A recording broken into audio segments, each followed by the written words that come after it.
ننویسید علی هست خداوند احد آستینش به تکاند خدا میریزد سر دارالمجانین حک نمودن چنین قل هو الله احد یعنی امیر المؤمنین حضرت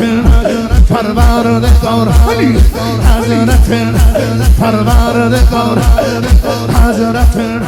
پروردگار بسم رحمان حیدر پیر جولان حیدر بزن باران حیدر بسن حیران حیدر بسن عنوان حیدر به فروزان حیدر به گلستان حیدر جان اینو کرم شما بستان حیدر ای مطهر حیدر شیر و سبدن حیدر عشق مادر حیدر پیر مرمر حیدر با خدایت هستی با خدایت هستی تو برابر حیدر دل و دل بر حیدر شاه سرور حیدر شیر لشکر حیدر حسن کوثر حیدر پیر و رهبر حیدر شور محشر حیدر یار و یاور حیدر شیعه پرور حیدر خود الله حیدر